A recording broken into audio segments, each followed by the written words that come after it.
Good morning. China's Belt and Road Initiative has completely transformed the economies and supply chains for the world, and Western governments are pretending to want to do something about that. Recent developments in Africa serve as a great case study as to why the BRI is successful and why our own attempts to slow it down are not working. The shaded area at the middle of that map, which is of southern Africa, by the way, is the copper belt. It's the world's primary source of copper ores and is concentrated in the DRC, the Democratic Republic of Congo, and in Zambia. Note too that Zambia is landlocked and so is dependent on overland transportation to export anything to global markets. And it follows from there that Zambia needs strong diplomatic ties with any of their neighbors that they hope to export through.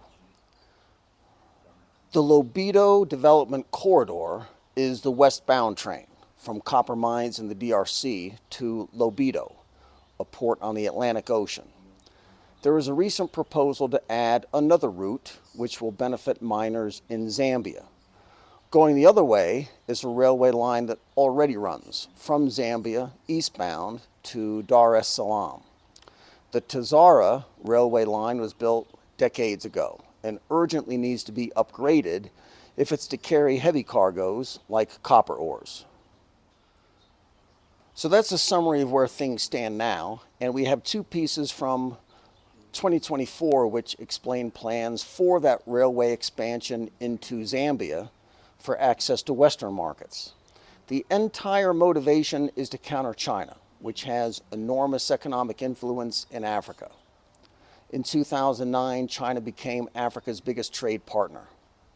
Now the United States is catching up against China's BRI, a colossal infrastructure and economic development project spanning 3 continents. In 2023 alone, China put over $21 billion into Africa. And the idea is that the Lobito corridor will mirror the Belt and Road. But that is not quite true, and this helps us see the problem more clearly. This comes from the Lobito Corridor Investment Promotion Authority, which is just what it sounds like. It's an agency seeking private investments for this project.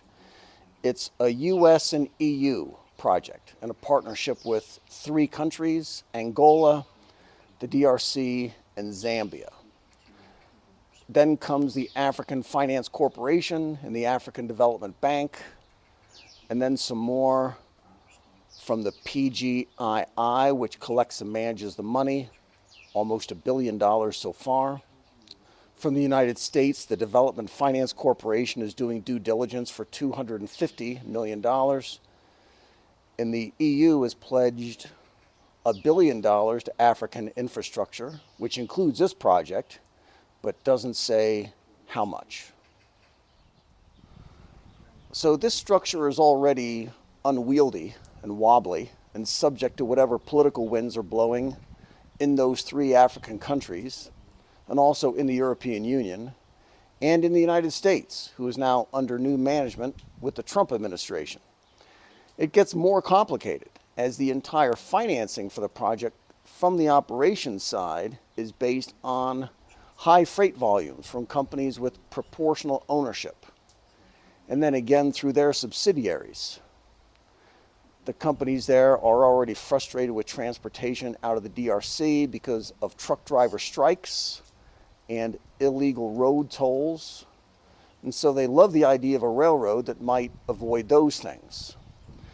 The bad news there, of course, is that railroad strikes also happen all the time, and any train passing through any jurisdiction can also be stopped and the traffic disrupted. And we might suppose that the people most motivated to do that would be truck drivers who are now out of jobs. Here is the biggest irony of all, though. Even if this US-EU railroad gets built, it's more likely to be Chinese companies who use it. China is the biggest consumer of copper. This is where the industries are that need it all. Chinese companies already control many of the mines in the region and sell to customers here in China. And this railroad may simply make their lives easier. Western governments must ask themselves exactly what they're trying to achieve. It won't change the big picture at all. So to nobody's surprise, it didn't take long for the wheels to come off.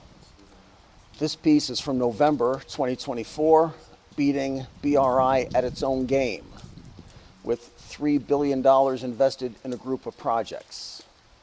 3 months later, the U.S. froze the funding that go to the Lobito expansion.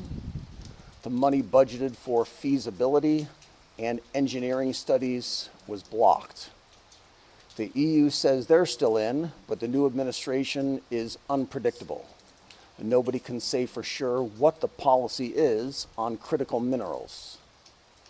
China already enjoys unmatched leverage across the global south. The Biden administration approved the project, but the new administration is going a different way, but nobody really knows what that is. For now, though, the U.S. is out, and that leaves the EU with a problem. The European Union also had hoped to secure supply chains from Central Africa with this railroad, but now they'll need to pay more to make it go through if the United States pulls out. And the EU's problem is that they're out of money anyway. The war in Ukraine is bleeding them dry, and several governments have already quietly said that they can't follow through with the plans for Zambia. This analyst concludes that the EU can show themselves to be good partners by withdrawing slowly instead of all at once, so that the Africans can have some time to find new sources of capital. The end result is the same, though. The US is out, and the EU is probably also out. That's from February. In April, a US diplomat said that the project is still on, despite Trump's aggressive cuts. The first phase is still a go, refurbishing the line through Angola to the DRC. But right there is Zambia's problem. They won't get a railroad until later. That's in phase 2. By June, African governments were demanding answers on the railroad, on the new high tariffs on Africa, and increased restrictions on visas for Africans. It's now October, and the entire U.S. government is shut down.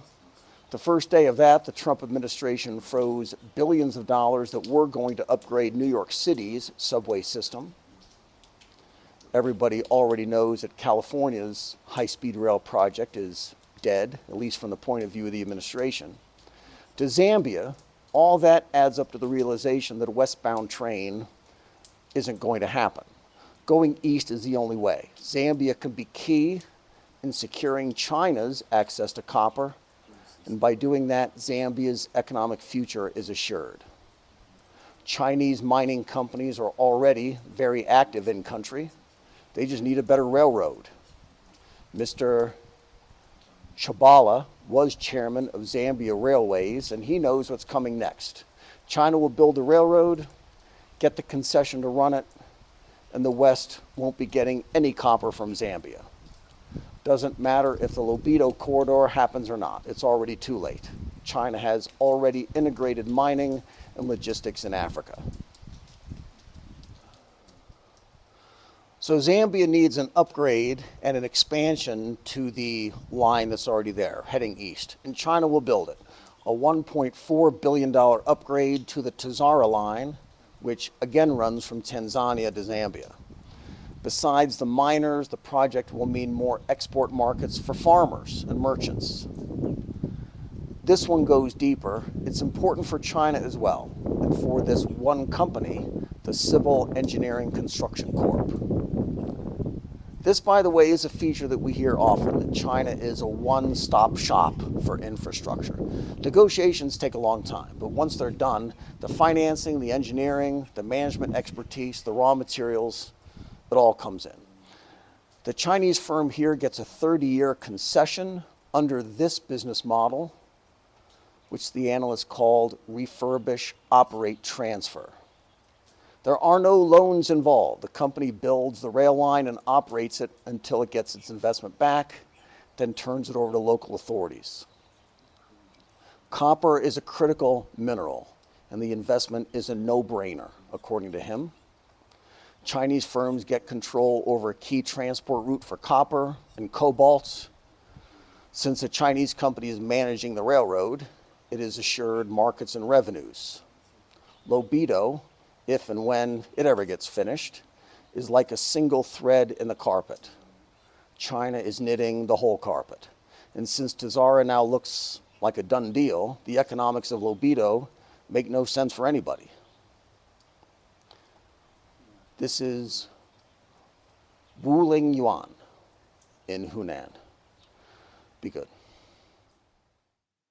That your children, that your church are empowered to go and make disciples of this nation and all nations.